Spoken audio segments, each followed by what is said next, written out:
بسم اللہ الرحمن الرحیم۔ السلام علیکم۔ اسلامی سال کا دوسرا مہینہ صفر المظفر ہے، جس کے متعلق لوگوں میں بہت ساری غلط فہمیاں پائی جاتی ہیں۔ ماہ سفر کے متعلق ایک طرف تو بہت سی توہمات اور بدشگونیاں، اور دوسری طرف اس کے بارے میں خود ساختہ حل بھی تلاش کر لیے گئے ہیں۔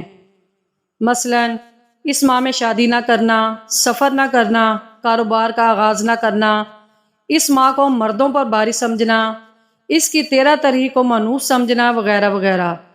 اس مہینے میں مختلف چیزیں پکا کر محلے میں بانٹنا کہ ہماری بلائیں ٹل جائیں یا دوسروں کی طرف چلی جائیں، لیکن دین اسلام ان تمام باتوں کی کوئی حیثیت نہیں۔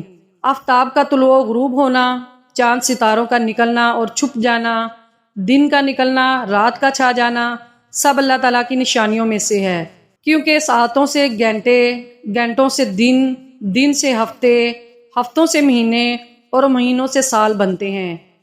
یہی ماہ و سال زمانہ ہے جس کو برا کہنے سے حدیث قدسی میں روکا گیا ہے۔ حضور نبی کریم صلی اللہ علیہ وآلہ وسلم فرماتے ہیں کہ اللہ جل شانہ ارشاد فرماتے ہیں کہ ابن آدم زمانے کو گالی دے کر مجھے اذیت دیتا ہے، حالانکہ زمانہ میں ہوں، میرے ہاتھ میں ہر کام ہے، میں دن اور رات کو الٹ پلٹ کرتا ہوں۔ سورۃ بقرہ میں ارشاد ربانی ہوتا ہے۔ ترجمہ: لوگ آپ صلی اللہ علیہ وآلہ وسلم سے چاند کے گھٹنے اور بڑھنے متعلق سوال کرتے ہیں۔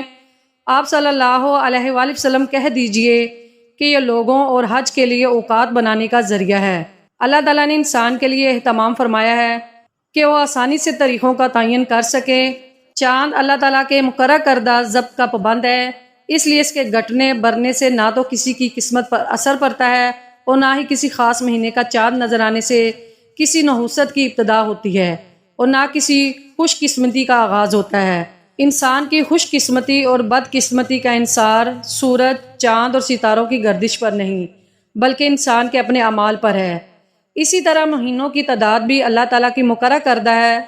چنانچہ اللہ تعالیٰ نے سورۃ توبہ میں ارشاد فرمایا، بے شک مہینوں کی تعداد اللہ تعالیٰ کے نزدیک اللہ تعالیٰ کی کتاب میں 12 مہینے ہیں، جب سے اس نے آسمانوں اور زمین کو پیدا فرمایا۔ ماہ سفر وہ مہینہ ہے جس میں آپ صلی اللہ علیہ وآلہ وسلم نے معمول کی عبادت کے علاوہ نہ کوئی خاص عبادت کی اور نہ ہمیں اس کا حکم دیا، اور نہ ہی کسی خاص بلا سے بچنے کے لیے خبردار کیا۔ توہمات اور شگون، بدفعلی جو اس مہینے سے منسوب کیے جاتے ہیں، ان کی کوئی حقیقت نہیں۔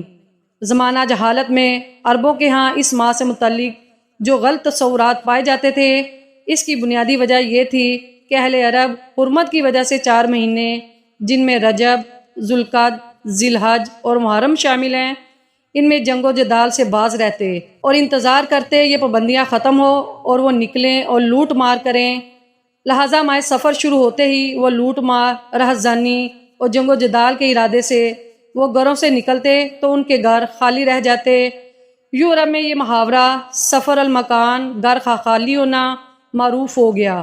صفر اور صفر کے معنی ہے خالی ہونا، جسے سفر کا ہندسہ عربی میں کہتے ہیں۔ بیت سفر من المتاع، گھر سامان سے خالی ہو گیا۔ مشہور محدث اور تاریخ دان علامہ سخاوی رحمۃ اللہ نے اپنی کتاب المشہور میں ماہ سفر کی یہی وجہ تسمیہ لکھی ہے۔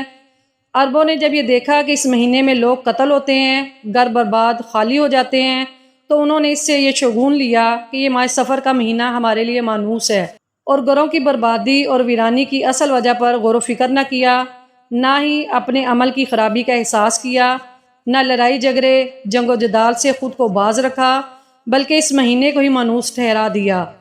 جبکہ نحوست سے متعلق قرآن کریم میں اللہ جل شانہ ارشاد فرماتے ہیں کہ اور ہر انسان کا شگون ہم نے اس کے گلے میں لٹکا رکھا ہے، اور قیامت کے روز ہم ایک کتاب اس کے لیے نکالیں گے جسے وہ کھلا ہوا پائے گا۔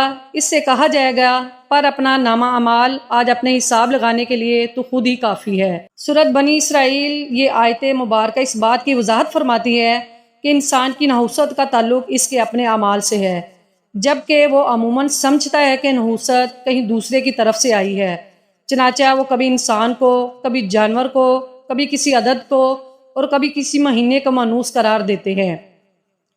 بعض لوگ اس ماہ سفر میں شادی بیاہ یا کوئی خوشی کا کام نہیں کرتے، حالانکہ اس ماہ سفر المظفر سن 7 ہجری میں حضور نبی کریم صلی اللہ علیہ وآلہ وسلم نے ام المومنین حضرت سیدہ صفیہ رضی اللہ تعالیٰ عنہ سے شادی فرمائی تھی۔ قائرین کرام سوچئے، اگر ماہ سفر میں شادی کرنا مانوس ہوتا تو حضور نبی کریم صلی اللہ علیہ وآلہ وسلم کیوں شادی فرماتے؟ بلکہ ماہ سفر ہی وہ مہینہ ہے جس میں اللہ تعالیٰ نے مسلمانوں پر اپنی رحمتوں کے دروازے کھولے اور حضور نبی کریم صلی اللہ علیہ وآلہ وسلم آپ کے پیارے صحابہ کرام رضوان اللہ تعالیٰ علیہ اجمعین کو فتح خیبر سے نوازا۔